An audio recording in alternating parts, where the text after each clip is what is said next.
Welcome to today's Explainer. We are about to unpack a truly fascinating toolkit for mastering human interaction, and it is all based on the brilliant writings of author Shahbaz Ahmed. Now, what makes Ahmed's perspective so uniquely powerful is his specific background. He is a dedicated student of psychology, sociology, and pharmacy. This multidisciplinary lens gives him a deeply holistic understanding of how we actually tick. Today, we're going to completely debunk the myth that controlling people requires force, shouting, or manipulation. Instead, we are replacing those toxic ideas with Ahmed's practical, psychology-backed blueprint that actually works. Okay, let's dive into this by completely shattering a really common illusion. Author Shahbaz Ahmed's sociological research highlights a fundamental truth. Humans are not remote-control toys. You can't just press a button and expect someone to move exactly how you want them to, right? When you try to force or dominate someone, their brain immediately goes into defensive mode. Real influence isn't about coercion at all. It is about making people genuinely want to follow you. It's about understanding the silent signals that dictate human behavior. So, here is our quick roadmap for today based on Ahmed's masterclass in social dynamics. We'll cover the real psychology of influence, the hypnosis of first glance, the magic of conversation in words, building dominance without speaking, the rules of attraction and conflict, and finally, cultivating the aura of mystery. Let's get right into it. Part 1. The real psychology of influence. It all starts with breaking down that defensive ego. Ahmed points out that forcing an issue or shouting literally only triggers a person's defensive ego. When you attack someone's self-esteem, they throw logic right out the window. They will push back, and you just get resentment instead of respect. To truly influence, you have to bypass the ego, and Ahmed's foundational framework maps out our core social behavior perfectly to do just that. His psychological research shows we are fundamentally driven by self-preservation and a profound need for respect. Think about the law of reciprocity. If you give respect, you get it back. Using we instead of I creates this immediate sense of teamwork. Remembering that 90% of decisions are emotional helps you connect with feelings rather than just uselessly arguing facts. And finally, offering choices gives people a sense of autonomy, which completely neutralizes their defensiveness. That last pillar, the illusion of control, is such a game changer. It brilliantly illustrates how you can easily bypass arguments entirely. For example, instead of demanding that your spouse go out to dinner with your friends, you offer two options. You say, should we relax at home and grab dinner out just the two of us, or pop over to our friend's place for a bit? Both options actually work for you, but you've satisfied their ego and their need for autonomy. Conflict avoided? Moving on to part 2, the hypnosis of first glance. Let's see how this internal psychology builds into the physical world, starting the exact moment you walk into a room. 7. You have exactly 7 seconds. That is all it takes for the human brain to evaluate a new person. In those first 7 seconds, whoever is looking at you has already decided if you are trustworthy, competent, or weak. The clock is literally ticking before you've even had a chance to clear your throat. Get this. A shocking 93% of your initial impact has absolutely nothing to do with the actual words coming out of your mouth. Your body language accounts for 55% of the impression, and your tone of voice makes up another 38%. The actual vocabulary you use, just a tiny 7%.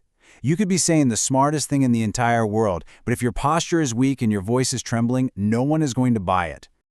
To really nail that interaction, Ahmed provides this psychological cheat sheet for mapping people's hidden desires. Because let's face it, people rarely say what they actually want. By reading these behavioral indicators, you can be like the clever salesman in Ahmed's writings. This salesman sells an expensive sari not by arguing about the price, but by catering to the mother's hidden desire for significance. He simply tells her she'll look like royalty at her daughter's wedding. Boom, sold. All right, part 3, the magic of conversation and words.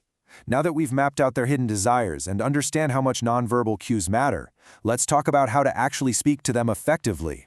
Words might only be 7% of the initial impression, but once you have their attention, your vocabulary becomes a surgical tool. Instead of being a fast-talking, anxious person who yells to be heard, use Ahmed's 4 steps. Drop your pace and use the power of the pause to create anticipation. Project a deep, calm, velvet tone. Frame your requests with we to build alliances. And finally, always use the word because. Giving a reason, even a super simple one, drastically increases the chances of people agreeing with you. It instantly commands a room. Part 4 is where it gets really interesting, building dominance without speaking. Remember, no matter how great your conversational framework is, true dominance is often completely silent. It's about what you do when you aren't talking at all. Silent dominance means your unshakable body language is what actually enforces your authority. You don't need to bang your fist on a table to show you're in charge. You do it by taking up space, moving deliberately, and radiating a calm certainty that others naturally just want to follow. Notice the massive difference here. The submissive person fidgets, crosses their arms, and shrinks down. They walk too fast, rushing around as if their time isn't valuable. The dominant person, on the other hand, claims their territory. They eliminate all those nervous micro-movements. They use the steepled hands gesture to show expertise. They hold steady eye contact, and they walk slowly. They are signaling to the world that they control their own time. Part 5. Rules of Attraction and Conflict. Okay, let's dive into the crucible. Everything we've covered so far has to hold up under pressure. We need to apply these skills to highly emotional situations, specifically navigating attraction and the intense heat of conflict. Ask yourself this: if you are always available, if you drop absolutely everything the second someone calls, do you lose your value? Shahbaz Ahmed's sociological insights give us a resounding yes. Think about it. We take air and water for granted because they are always there. The exact same thing applies to relationships. If you are constantly at someone's beck and call, they will inevitably take you for granted. And this brings us to what Ahmed calls the hot and cold strategy. You are creating a healthy scarcity mindset. When you are with someone, you are fully present. You give them intense warmth, making them feel like the center of the universe. But then, you politely withdraw to focus on your own fulfilling life. You aren't ignoring them out of spite, you step back because you have personal goals. This natural withdrawal makes your presence a valuable prize. Now, what about when things get really heated? When facing anger, never, ever argue logic. An angry brain simply cannot process logic. Instead, run Ahmed's protocol. Drop your voice pitch to instantly signal calm. Validate their emotion with tactical empathy, which means actively acknowledging their feelings to disarm them rather than fighting back. Then mirror the last 3 words they said back to them as a question to show you are listening. Finally, use strategic silence to completely deflate their aggression.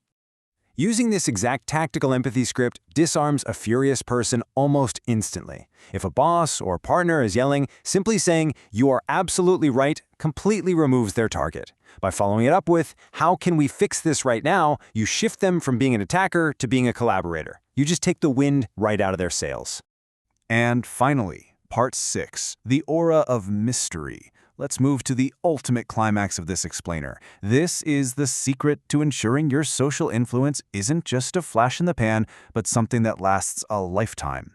It is all about why you should never be an open book. If you spill all your secrets, tell everyone your daily routine, and overshare, you quickly become predictable. And frankly, predictable is boring. There's nothing left to discover about you. But if you maintain restraint, if you speak a little less and keep your next moves private, you cultivate a really powerful magnetic aura. People naturally gravitate toward what they don't fully understand. The crucial takeaway in Ahmed's formula, which actually draws pretty heavily on the precision of his pharmacy background, is to practice formulaic self-restraint. Let your actions speak way louder than your explanations. Don't tell everyone you are going to learn a new skill. Just quietly master it and let them be amazed when you use it. When you speak less and show more, your influence multiplies effortlessly. I want to leave you with this final, provocative thought to apply to your own life, based on author Shahbaz Ahmed's brilliant insights. You are the author of your own persona. Control your narrative, master your silence, and carefully choose the chapters you reveal. Watch how the world responds to you when you stop trying to force things and start magnetically drawing them in instead. Thanks for joining me on this explainer, and I'll see you in the next one.